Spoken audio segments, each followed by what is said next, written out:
Alors, ce qu'on n'a pas fait tout à l'heure, en plus d'enclencher Optic, qui va donc gérer tout seul les espacements entre chaque paire de lettres pour que les mots fassent davantage blocs, qu'il y ait moins de trous dans les blocs.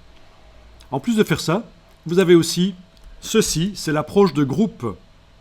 Et là, vous allez pouvoir augmenter et globalement, les espacements entre les caractères augmentent. Avec la touche Shift, avec la touche majuscule, je vous rappelle que si vous cliquez là, ça va plus vite pour changer les valeurs.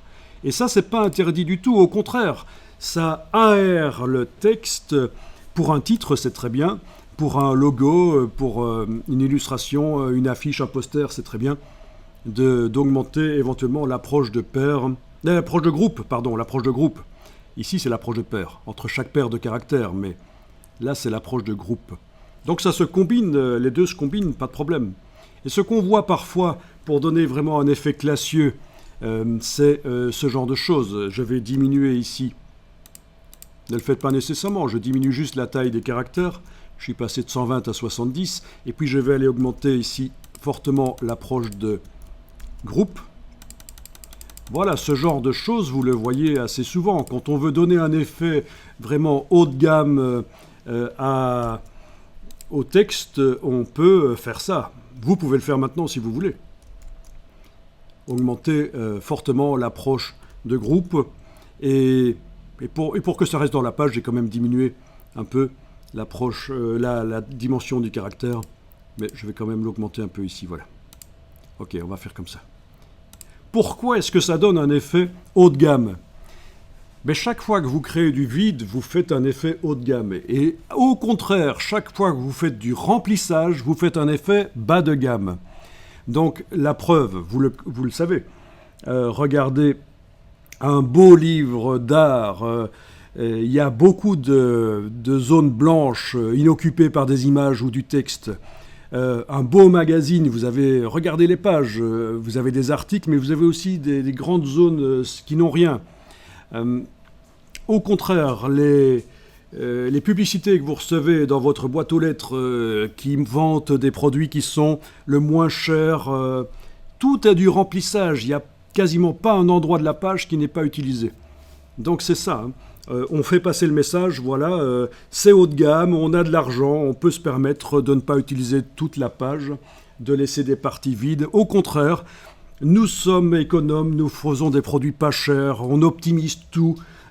Toute la page est remplie, on ne gâche pas de l'espace sur la page. Voilà, c'est ça le message qui est convoyé par cette idée de est-ce qu'on fait du blanc ou pas quand on fait des mises en page, quand on fait des affiches, quand on fait des posters.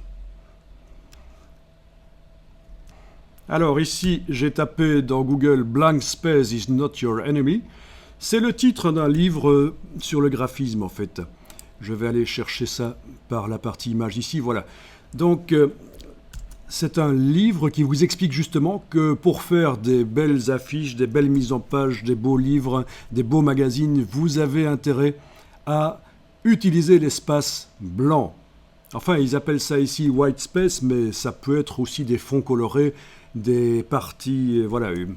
Donc il faudrait que j'aille voir ça, si je peux vous montrer quelques pages de ce livre. Je ne pousse pas à l'acheter, bien sûr, c'est juste pour vous montrer que le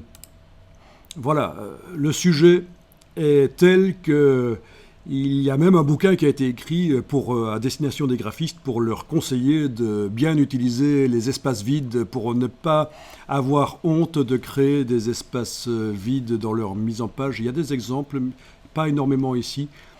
Il faudrait que je trouve des exemples. Voilà, il montre des vieux exemples où il y a pas mal de vide, mais ce n'est pas le meilleur exemple. Donc je vous laisserai voir ça de toute façon sur la petite preview ici et lire éventuellement. Mais voilà. Alors autre chose que je vais vous montrer. Voilà, donc oui, des espaces où il n'y a quasiment rien. On ne fait pas du remplissage. Donc ça, voilà. Sobriété, minimalisme éventuellement. Vous voyez tout l'espace qu'on a ici, on aurait pu mettre beaucoup plus de texte, mais non, un petit pavé de texte. Voilà. C'est pas du remplissage. Ici, la lettre type qui montre, oui, pas mal d'espace blanc. Ah, c'est classieux ça. C'est bien. Marrant ce logo d'ailleurs, au passage. On voit pas nécessairement tout de suite que c'est un oiseau, parce qu'il est un peu, voilà, caché relativement. Voilà, bon, ça c'est une chose. Autre chose que je veux vous montrer, c'est tout à fait l'inverse, les pires affiches qui existent. Ici, j'ai tapé dans Google 60 millions de graphistes. Et je vais tomber sur un site... J'espère que ceci, c'est bien ce que je recherche. Oui, c'est ça. Il y a peut-être plusieurs versions du site, en fait. Donc, c'est quoi leur idée? Aujourd'hui, tout le monde peut devenir graphiste. Il suffit de savoir double-cliquer. Mais évidemment, si vous regardez le site, ce que vous trouvez, c'est la galerie des horreurs. C'est les affiches pour la foire au boudin du village. C'est du remplissage, en fait, voilà, c'est les affiches moches, en fait. Donc, c'est intéressant de voir que c'est ce genre de choses qu'il ne faut pas faire. Il faut aller plus vers la sobriété. Généralement, quand même, voilà, des belles affiches, c'est pas ça, quoi.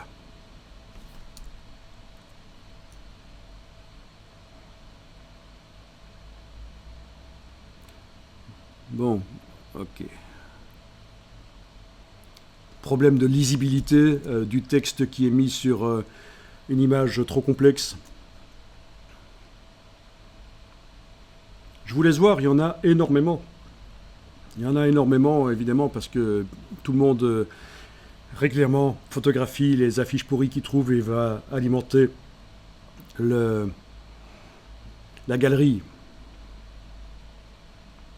Ah, il y a vraiment ce qu'il y a de pire. Bon, ok. Ah tiens, tant que j'y suis. Les exemples de mauvaises approches de peur. J'ai juste tapé ici bad kerning. Et ça aussi, si vous êtes abonné à des groupes Facebook ou autres, peu importe la plateforme, ou qui concernent le graphisme, et ce je vous conseille de faire, de vous abonner à des groupes, des forums, etc., sur plusieurs plateformes qui concernent le graphisme, vous allez recevoir des choses stimulantes pour l'imagination, des exemples de belles choses, mais aussi des choses rigolotes, des choses à ne pas faire. Et donc voilà quelques exemples de mauvaises approches de peur. Voilà, vous avez ici. En principe, c'est censé être Final Touch. FI, mais comme ça touche, ça vous fait Anal Touch. C'est pas génial. Bien sûr. Ah oui, ici vous avez Click Lovers, mais comme le C colle au L, ça fait Dick Lovers. Et je vous rappelle que Dick en anglais, c'est pas quelque chose de très glorieux. Ah oui, ici. Bon, ça tourne souvent autour du sexe, mais bon, voilà, c'est comme ça. Megaflix, le L et le I qui sont ensemble, ça fait Megafux. Donc faites gaffe quand même à ce genre de choses. Voilà. Il y en a plein d'exemples de mauvaises approches qui font finalement autre chose que ce que ça voulait dire. Voilà. Voilà. Kids Exchange. Vu qu'il n'y a pas d'espace entre les mots, vous voyez le mot sexe qui apparaît, et à côté des deux autres mots, c'est pas génial. Il y en a plein d'exemples plus drôles les uns que les autres. Il y a un exemple que j'aurais voulu retrouver où ils ont expressément fait une mauvaise approche. Ils ont fait quelque chose de drôle. Mais je ne le retrouve pas ici.